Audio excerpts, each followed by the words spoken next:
pequena eu já sabia que eu era artista. Eu dizia sempre que as primeiras lembranças de infância que eu tenho já era de uma criança que vê o palco como um lugar de estar presente, de estar viva, de um lugar de estar mesmo. E aí isso foi se consolidando durante a infância. Eu nasci no Rio de Janeiro, então lá para mim era um mundo imaginário onde todo esse movimento artístico estava mais próximo, apesar da minha família ninguém ser da arte, mas no meu imaginário estava mais próximo, né? Lá tinha muito movimentação de cinema, de teatro, a televisão era nesse universo de criança imaginário, né? Criança dos anos 80, anos 90, né? A televisão era um universo incrível, né? E no Rio estava lá. Então eu via na TV que achavam artistas na rua, os caça-talentos, né?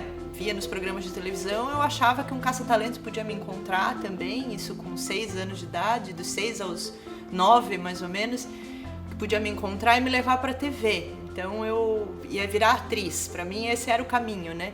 Na minha cabeça de criança. Então eu andava na rua, via alguém que eu achava diferente, eu simulava um desmaio cênico, porque achava que a pessoa ia ver e aí ia me levar. Tinha todo um universo mágico nessa cabeça dessa criança fora do padrão, né? Dentro dessa construção familiar que era de pai funcionário público, de mãe dona de casa, de ninguém num caminho de artista, né? Então eu já nasci com essa dinâmica, né? Lembro da primeira peça que eu assisti quando eu tinha mais ou menos uns 6 anos de idade, 5 ou 6, foi na escola. E era um espetáculo da Emília. E aí, quando acabou o espetáculo, eu lembro que eu fiquei impactada com os atores, eu ficava olhando para eles e ficava pensando, nossa, eles são de verdade, eles estão fazendo isso, né? Ficava chocada com aquilo. E aí a gente saiu e teve um horário de lanche, intervalo na escola, hora do recreio, né? Aí eu saí sozinha, pequena, e entrei dentro do auditório da escola, onde tinha sido a apresentação com um pedacinho de papel e um lápis, que eu queria o autógrafo dos artistas, né? Uma criança pequena já, que já respirava isso, né? E entrei lá e eles estavam se arrumando e eu fiquei olhando um tempão antes de chegar perto. E aí foi incrível, né? Porque eu lembro dessa sensação até hoje, né? Essa coisa de eles me pegaram, me levaram para cima do palco, eles já não estavam mais com as roupas dos personagens e nem maquiados, eram os atores. E tiraram foto comigo e me deram os autógrafos no meu pedaço de papel. Então eu lembro do cheiro do palco, né? Isso já estava em mim. E aí a vida tomou um outro rumo, fui ficando mais adulta e não tinha essa...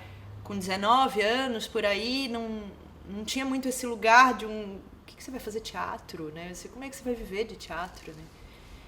E fui fazer outras coisas, tipo, engravidei, tive filho, fui ser mãe e fui tentar me adequar dentro de um modelo que para mim parecia numa lógica cartesiana o que era o que eu tinha que fazer mesmo. Ok, já passou essa fase de brincar disso, agora vamos lá, você tem um filho, você precisa sustentar uma casa, você precisa fazer alguma coisa da sua vida, né? Como era uma cobrança que tinha de fora e que tinha de dentro também de mim, né? Fiz um curso de Direito, entrei para o funcionalismo público, fui policial civil durante 10 anos e durante esse tempo todo, eu me formei em Direito e durante esse tempo todo a arte me puxava, né? De novo, porque sempre esteve ali. Quando eu me formei na faculdade, eu já estava exausta de tudo, era como se nada disso fizesse sentido algum para mim, eu não tinha...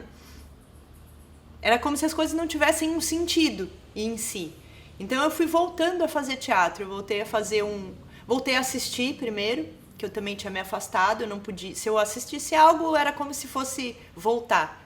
E era foi o que de fato aconteceu, não era, foi o que de fato aconteceu. E a vida sem arte, ela basta? Não. Ela não basta pra ninguém, né? Pra ninguém. Alguns precisam fazer arte, né? Enquanto artistas e trabalhadores da arte. E todos precisam respirar arte. né? Todos precisam, porque senão não tem espaço para a vida, né?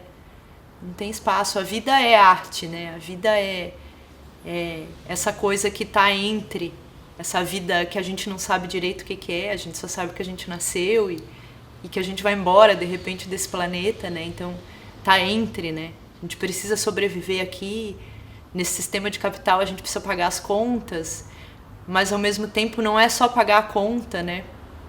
Porque às vezes está tudo bem financeiramente, mas tem um lado que a gente não respira e aí, opa, não tá legal também. Então, é essencial para viver. Para viver. Então, vale a pena. Totalmente. Totalmente. O que eu me imagino fazendo e o que eu podia falar para mim. Uau. Eu me imagino sendo palhaça. Uma palhaça bem, bem boa. Bem boa, porque quanto mais velho a gente fica, melhor a gente vai ficando. Né? Sendo palhaça e ministrando oficina de palhaçaria, porque é essa mudança que eu de fato acredito no mundo. Eu acho que uma das grandes alegrias foi ter encontrado esse lugar. Encontrei o meu lugar, né?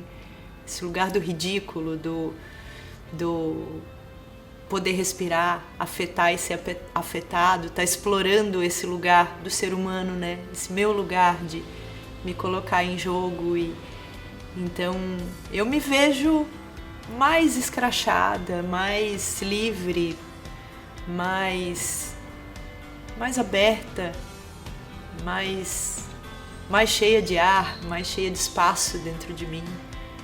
E eu digo, vai-te embora, velha, né? Porque 20 anos vai estar com 40, 50, 60. Tô pretendendo viver uns 350, assim, anos. Com 60 tá começando a ficar adulta, assim, né? Na meia-idade, talvez. Tem alguma pergunta que eu deveria ter feito até agora e não fiz? Tem alguma pergunta que o senhor deveria ter feito e não fez?